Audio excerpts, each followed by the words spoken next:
ദൈവനാമത്തിന് മഹത്വം ഉണ്ടാകുമാറാകട്ടെ. നമ്മളിന്ന് സന്തോഷം ദൈവജനത്തിൻ്റെ എന്ന വിഷയം ചിന്തിക്കുകയാണ്. 2 കൊരിന്ത്യർ ലേഖനം 13 അധ്യായത്തിൻ്റെ 11 വാക്യത്തിൽ തീർച്ചയ്ക്ക് സഹോദരന്മാരെ സന്തോഷിപ്പീൻ. 2 കൊരിന്ത്യർ ലേഖനം 13 അധ്യായത്തിൽ നിങ്ങൾ വിശ്വാസത്തിൽ ഇരിക്കുന്നുവോ എന്ന് നിങ്ങളെ തന്നെ പരിശോധിപ്പീൻ. കൊള്ളരുതാത്തവരല്ലായെങ്കിൽ ക്രിസ്തു നിങ്ങളിലുണ്ട്. അപ്പോസ്തലനായ പൗലോസിൽ ക്രിസ്തു സംസാരിക്കുന്നതിന് സഭക്കാർ തുമ്പന്വേഷിക്കുന്നു മുതലായിട്ടുള്ള കാര്യങ്ങൾ എല്ലാം എഴുതിയതിന് ശേഷം അപ്പോസ്തലനായ പൗലോസ് ആ പുസ്തകത്തെ കൺക്ലൂഡ് ചെയ്യുന്ന ഭാഗമാണ് നാം കേട്ടത്. തീർച്ചയ്ക്ക് സഹോദരന്മാരെ സന്തോഷിക്കും. ഒരടയാളമാണത്. ദൈവത്തിൻ്റെ ജനത്തിന് ദൈവത്തിൻ്റെ വചനം നിർദ്ദേശിച്ചിരിക്കുന്ന ഒരടയാളമാണ്. ജാതികളുടെ ഇടയിൽ പറയുന്ന പോലെ ഒരു മുഖമുദ്രയാണ്. ദൈവഭക്തന്റെ മുഖമുദ്രയാണ് സന്തോഷം. ഈ സന്തോഷം ഏതെല്ലാം കാര്യത്തിൽ വേണം? എപ്പോഴും സന്തോഷത്തോടെ സ്തോത്രം പറയുന്നവരായിരിക്കണം. എപ്പോഴും സന്തോഷമുള്ളവരായിരിക്കണം. ഇസ്രായേൽ ജനത്തെ കനാൻ ദേശത്തു നിന്ന്, അതായത് യെരൂശലേം തലസ്ഥാനമാക്കിയിട്ടുള്ള ആ ദേശത്തു നിന്ന് ബാബേൽ രാജാവായ നെബൂഖദ്നേസർ പിടിച്ചുകൊണ്ട് പോകുമ്പോൾ ഉണ്ടായ ഒരു അനുഭവം നമ്മൾ 137 സങ്കീർത്തനത്തിൽ വായിക്കുന്നുണ്ട്. അത് പ്രകാരമാണ്: ബാബേൽ നദിയുടെ തീരത്ത് ഞങ്ങൾ ഇരുന്നു, സിയോനെ ഓർത്തപ്പോൾ ഞങ്ങൾ കരഞ്ഞു. അതിന്റെ നടുവിലെ അലരി വൃക്ഷങ്ങളിന്മേൽ ഞങ്ങൾ ഞങ്ങളുടെ കിന്നരങ്ങളെ തൂക്കിയിട്ടു. ഞങ്ങളെ ബദ്ധരാക്കി കൊണ്ടുപോയവർ സിയോൻ ഗീതങ്ങളിൽ ഒന്ന് ചൊല്ലുവീൻ എന്ന് പറഞ്ഞ് ഗീതങ്ങളെയും ഞങ്ങളെ പീഡിപ്പിച്ചവർ സന്തോഷത്തെയും ഞങ്ങളോട് ചോദിച്ചു. സിയോൻ ഗീതങ്ങളിൽ ഒരെണ്ണം ചൊല്ലണം. ശത്രുവിൽ അത് കേട്ടിട്ടുണ്ട്. ദൈവത്തിന്റെ ജനത്തെക്കുറിച്ച് പൊതുവെ സകല ജാതികളുടെ ഇടയിലും സകല മനുഷ്യരുടെ ഇടയിലുമുള്ള ഒരറിവാണ്. അവരെപ്പോഴും സന്തോഷിക്കുന്നവരാണ്. അവരുടെ മുഖത്ത് നോക്കിക്കഴിഞ്ഞാൽ ദുഃഖമില്ല. അതുപോലെ തന്നെ അവരുടെ പാട്ട് എന്ന് പറയുന്നത് മറ്റുള്ള പാട്ട് പോലെയല്ല. സിയോൻ ഗീതം എന്ന് പറഞ്ഞാൽ അത് മറ്റുള്ള പാട്ടുകൾ പോലെയല്ല. അത് വീണ്ടെടുക്കപ്പെട്ട പ്രാണനിൽ നിന്ന് ഉരുത്തിരിഞ്ഞു വരുന്നതാണ്. അവൻ ഞങ്ങളെ ആഴമുള്ള കുഴിയിൽ നിന്നും കുഴഞ്ഞ ചേറ്റിൽ നിന്നും കയറ്റി ഒരു പാറമേൽ ഞങ്ങളെ നിർത്തി, ഗമനത്തെ സ്ഥിരമാക്കി, വായിൽ പുതിയൊരു പാട്ട് തന്നു. ഞങ്ങളുടെ ദൈവത്തിന് സ്തുതി തന്നെ. അപ്പോൾ വായിൽ കൊടുത്ത പുതിയ പാട്ടാണത്. ഈ പാട്ടാണ് ഒരാൾക്കും അനുകരിക്കാൻ സാധിക്കാതെ വരുന്നത്. ആർക്കും സാധിക്കില്ല അത് അനുകരിക്കാൻ. ഒരുപക്ഷെ അതിൻ്റെ രീതിയൊക്കെ കവർന്നു കൊണ്ടുപോയി അതുപോലത്തെ പാട്ടുകൾ ഉണ്ടാക്കിയെന്നിരിക്കാം. സിയോൻ ഗീതങ്ങൾ ചൊല്ലുമ്പോൾ ആ പാട്ടിന് പുറമെയുള്ള അക്ഷരങ്ങളുടെ മഹത്വം മാത്രമല്ല, അക്ഷരങ്ങളുടെ ശബ്ദം മാത്രമല്ല, പിന്നെയോ അതിലൊരു സ്വരവും കൂടിയുണ്ട്. ഈ സ്വരം എവിടെ നിന്ന് വരുന്നു എന്ന് ചോദിച്ചാൽ 87 സങ്കീർത്തനം വായിച്ചാൽ മതി. 87 സങ്കീർത്തനത്തിൽ പറയുന്നത്, എൻ്റെ ഉറവുകളൊക്കെയും നിന്നിലാകുന്നുവെന്ന് പാട്ട് പാടുന്നവരും നൃത്തം ചെയ്യുന്നവരും ഒരുപോലെ പറയും. ലോകത്ത് നിന്ന് ക്രിസ്തീയ വിശ്വാസികളും അല്ലെങ്കിൽ സൈന്യങ്ങളുടെ ദൈവത്തെ, ഏകസത്യ ദൈവത്തെ വിശ്വസിക്കുന്ന ഏവരും അവർ പാട്ട് പാടാൻ അവരെ ആരും പഠിപ്പിക്കണ്ട. അവർക്ക് സ്വമേധ ഒരു പാട്ടുണ്ട്. അവരെ പാട്ട് പഠിപ്പിക്കുന്നത് ദൈവമാണ്. അതെങ്ങനെയാ പാട്ട് ഉരുവായി വരുന്നുണ്ട്? അതായത് ആഴമുള്ള കുഴിയിൽ നിന്നും കുഴഞ്ഞ ചേറ്റിൽ നിന്നും കയറ്റി, അതായത് ഈ ലോകത്തു നിന്ന് വിടുവിച്ചതിനെ കുറിച്ചാണ് പറയുന്നത്. ഒരു പാറമേൽ നിർത്തി, അതായത് ക്രിസ്തുവിൽ നിർത്തി, ഗമനത്തെ സ്ഥിരമാക്കി, അതിനുശേഷം വായിൽ പുതിയൊരു പാട്ട് വീണ്ടെടുക്കപ്പെട്ടവർക്ക് വായിൽ വരുന്ന പാട്ടാണ്, വായിൽ സ്വമേധയാ വരുന്ന പാട്ടാണ് ആ സ്തോത്രഗീതം. അതിൽ തന്നെയുണ്ട് പ്രാർത്ഥനയും സ്തുതിയും എല്ലാം അതിനകത്തുണ്ട്. ഈ 3 കാര്യങ്ങൾ അടങ്ങിയതാണ് ആ പാട്ട്. അതായത് പാട്ടും സ്തുതിയും പാട്ട്, പ്രാർത്ഥന, സ്തുതി. ഇത് 3 അടങ്ങുന്നതാണ് ആ പാട്ട്. ഈ പാട്ട് പാടുമ്പോൾ അതിനൊരു സ്വരമുണ്ട്. ഇതെവിടെ നിന്ന് ഈ സ്വരം വരുന്നു?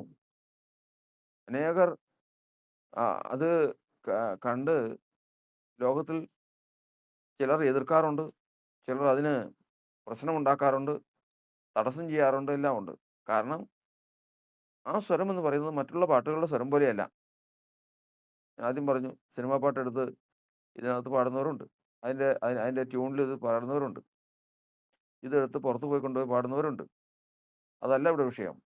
പാട്ടെന്ന് പറയുന്നത് നമ്മൾ കേൾക്കുന്ന ആ പുറമേയുള്ള ശബ്ദത്തേക്കാൾ അതിൻ്റെ ഉള്ളിലൊരു സ്വരമുണ്ട്. ഈ പാട്ടാണ് കർത്താവിൻ്റെ വായിൽ. ഇത് എവിടെ നിന്ന് ഈ പാട്ട് വരുന്നു എന്ന് ചോദിച്ചു കഴിഞ്ഞാൽ, വീണ്ടെടുക്കപ്പെട്ട ജനത്തിൽ നിന്ന്, അവരുടെ പ്രാണനിൽ നിന്ന് ഈ പാട്ട് വരുന്നു.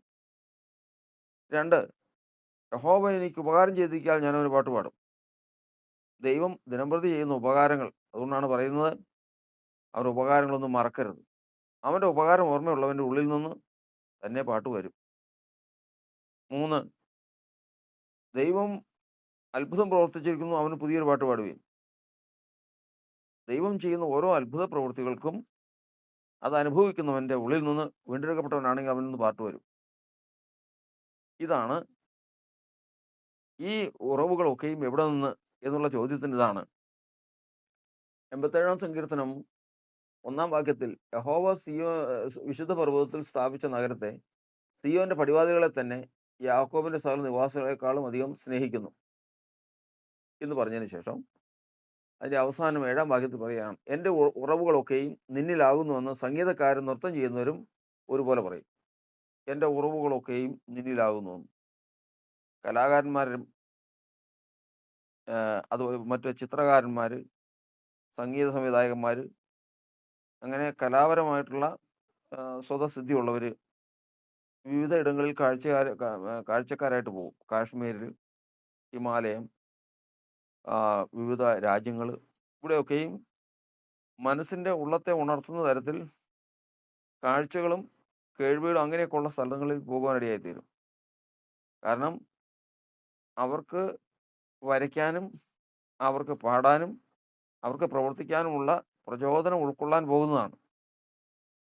ചില കലാകാരന്മാർ പറയുന്നത് കേട്ടിട്ടുണ്ട്, അവിടെ ആ കാഴ്ച കണ്ടാൽ ഏത് മൃഗപ്രായനായ മനുഷ്യനും അവിടെ ഒരു കലയുടെ വാക്കുകൾ അവൻ്റെ വായിൽ നിന്ന് തന്നെ വന്നു പോകും എന്ന് പറയുന്നത് കേട്ടിട്ടുണ്ട്. അപ്പോൾ ലോകത്തിലുള്ള കാര്യങ്ങൾ ആണ് എല്ലാ കലാകാരന്മാരുടെയും പ്രചോദനത്തിന് ആധാരം.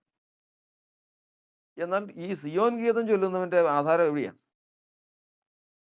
ഈ സിയോൻ ഗീതം ചൊല്ലുന്നതിൻ്റെ ആധാരം എവിടെയാണ്? അവരും പാട്ട് പാടും, നമ്മളും പാട്ട് പാടും, നമുക്കും നൃത്തം ചെയ്യും. എവിടെ നിന്നാണ് ഇതിൻ്റെ പ്രചോദനം വരുന്നത്? അതിന് ഇവിടെ പറയുകയാണ്, സൗന്ദര്യത്തിൻ്റെ പൂർണ്ണതയായ സിയോനിൽ ദൈവം പ്രകാശിക്കുന്നു. 50-ാം സങ്കീർത്തനം 1-ാം വാക്യമാണ്. സൗന്ദര്യത്തിൻ്റെ പൂർണ്ണതയായ ഒരു സ്ഥലമുണ്ട്, അതാണ് സ്വർഗീയ സിയോൻ. ആ സിയോനാണ്, അവിടെയാണ് ദൈവം വസിക്കുന്നത്.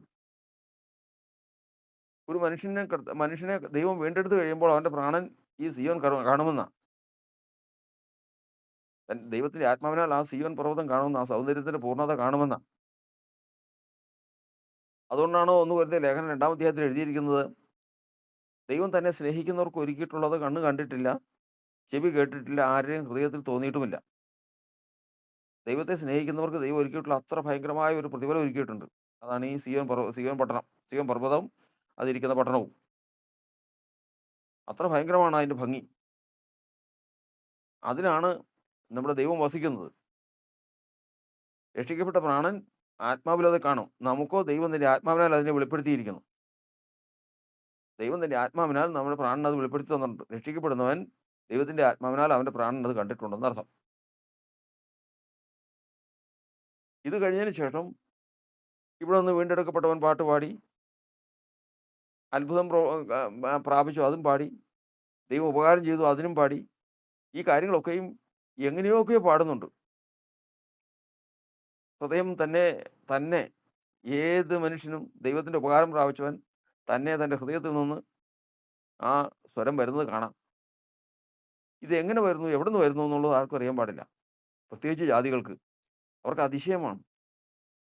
ഇതെന്താണ് ഇവര് ഇത്ര ഉറക്കെ പാടുന്നേ? ഇതെന്താ എന്താ ഇവരീ പറയുന്നേ? ഇങ്ങനെ മുഴുവൻ സംശയമാണ് അവർക്ക്.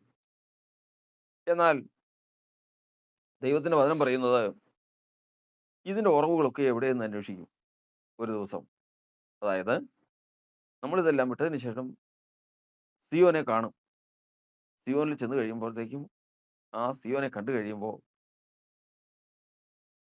നൃത്തം ചെയ്യുന്നവരും, ദാവീദ് പെട്ടകത്തിന് മുമ്പാകെ നൃത്തം ചെയ്തു. ദാവീദ് പാട്ടുപാടി. ആ, മിറിയാം തപ്പും ആ, കിന്നരവും എടുത്തു. മുതലായിട്ടുള്ള അനവധി നൃത്തങ്ങളും പാട്ടുകളും താളങ്ങളും മേളങ്ങളും എല്ലാം കണ്ടിട്ടുണ്ട്. ഇത് എവിടെ നിന്നാന്നുള്ളത് ഇപ്പോഴും ദൈവത്തിൻ്റെ മക്കൾക്ക് അറിയാൻ പാടില്ല. എന്നാൽ ആ സൗന്ദര്യത്തിന്റെ പൂർണ്ണതയായ സിയോനിൽ കർത്താവിനെ മുഖത്തോട് മുഖം കാണുന്ന ദിവസമുണ്ട്. ആ ദിവസം തന്നെ പറയും. എന്താ പറയുന്നേ? ഇപ്പൊ നമ്മൾ വായിച്ചത് തന്നെ, എൻ്റെ ഉറവുകളൊക്കെയും നിന്നിലാകുന്നുവെന്ന് സംഗീതക്കാരും നൃത്തം ചെയ്യുന്നവരും ഒരുപോലെ പറയും. ഞാൻ അന്ന് ഞാൻ അന്ന് ദൈവത്തിന് മുമ്പാകെ നൃത്തം ചെയ്തു, പാട്ടുപാടി, സന്തോഷിച്ചു. എങ്ങനെയാ പാടിയതെന്ന് എനിക്കറിയില്ല. പക്ഷേ അതിൻ്റെ ഉറവിടം എവിടെയായിരുന്നു എന്നുള്ളത് ഞാൻ ഇന്നറിയുന്നു എന്ന് ആ സിയോനെ നോക്കി പറയും. ഇതാണ് ശത്രു നോക്കിക്കൊണ്ടിരിക്കുന്നത്. ശത്രുവിന് സഹിക്കാൻ പറ്റാത്ത കാര്യമാണ്. രാവും പകലും അധ്വാനിച്ച് പണമുണ്ടാക്കി തങ്ങൾക്ക് വേണ്ടതെല്ലാം സ്വരുക്കൂട്ടി വെട്ടിപ്പിടിച്ച് എല്ലാം കൊണ്ടുവന്നതിന് ശേഷം ദുഃഖമല്ലാതെ എന്തൊക്കെയോ ഒരു സന്തോഷമുണ്ടെന്നുള്ളത്, അതായത് അടിസ്ഥാനപരമായിട്ട് സന്തോഷമില്ലാതെ എല്ലാം കഴിഞ്ഞ് പ്രയാസത്തോടു കൂടി കിടക്കറയിലേക്ക് ചെല്ലുന്നവരാണ് ഭൂമിയിലുള്ള അധികം ജാതികളും. അന്യദേവനെ കൈക്കൊള്ളുന്നവരുടെ വേദനകൾ വർദ്ധിക്കും. എന്നാൽ ദൈവത്തിന്റെ ജനമോ ഒന്നുമില്ലായിരുന്നിട്ടും എല്ലാം ഉള്ളവരെ പോലെ, ഒന്നുമില്ല അവർക്ക്, എല്ലാം ഉള്ളവരെ പോലെ അവരുടെ മുഖം സന്തോഷത്താൽ നിറയുന്നു. സന്തോഷത്തോടെ അവർ പാട്ടുപാടുന്നു. സന്തോഷത്തോടെ അവർ കൂട്ടായ്മ ആചരിക്കുന്നു. അവരിൽ നിന്ന് ഈ സന്തോഷം നഷ്ടപ്പെടുത്തുവാൻ ഒരു ശക്തിക്കും കഴിവില്ല. ഇതാണ് ഇതിന്റെ ഉറവിനെ കുറിച്ചാണ് നമ്മൾ 87-ാം സങ്കീർത്തനത്തിൽ വായിക്കുന്നത്. ഒരു ദിവസം നമ്മൾ എല്ലാവരും പറയും, എൻ്റെ അന്ന് ഞാൻ സന്തോഷിച്ച ആ സന്തോഷം മുഴുവനും അതിൻ്റെ ഉറവ് ഇവിടെ നിന്നായിരുന്നല്ലോ. ദൈവത്തിൻ്റെ ആത്മാവ് എൻ്റെ പ്രാണന് കാണിച്ചു തന്നതും ദൈവത്തിൻ്റെ ആത്മാവ് എൻ്റെ പ്രാണന് പ്രാപിപ്പം തന്നതുമായ ആ മഹത്തായിട്ടുള്ള ആ ആ ഉറവിടം ഇവിടെ ആയിരുന്നല്ലോ എന്ന് പറയും എന്ന് വചനം പറയുകയാണ്. അപ്പോൾ ഇവിടെ നിന്ന് നമ്മൾ 137-ാം സങ്കീർത്തനം വായിച്ചത് രണ്ട് കാര്യങ്ങളാണ് ചോദിക്കുന്നത്. രണ്ട് കാര്യങ്ങൾ. ഒന്ന്, സിയോൻ ഗീതങ്ങളിൽ ഒന്ന് ചൊല്ലുകയും ആ പാട്ടൊന്ന് പാടിക്കും. എല്ലാ ജാതികളുടെയും മനസ്സിൽ നോട്ട് ചെയ്ത് വെച്ചിരിക്കുന്നത്. അവരിപ്പോ ഇന്ന് എതിർക്കുന്നുണ്ടെങ്കിലും, ഇന്ന് അതിനെ വെറുക്കുന്നുണ്ടെങ്കിലും, ഇന്ന് അതിനെ പഴിക്കുന്നുണ്ടെങ്കിലും, ദുഷ്പ്രവർത്തിക്കാരൻ ദുഷിക്കുന്നുണ്ടെങ്കിലും ഒരു ദിവസമുണ്ട്. അതൊക്കെയും അവര് ഹൃദയത്തിൽ കരുതി വെക്കുന്നുണ്ട്. ഇതെവിടെ നിന്ന് ഈ സന്തോഷം, ഇതെവിടെ നിന്ന് ഈ പാട്ട് എന്ന് ചിന്തിക്കുന്നുണ്ട്. അവർ ചോദിക്കുക, സിയോൻ ഗീതങ്ങൾ ഒരെണ്ണം ചൊല്ലുകയും ആ സന്തോഷം ഒന്ന് കാണട്ടെ. ഇത് രണ്ടും അവര് നോക്കിക്കൊണ്ടിരിക്കുകയാണ്.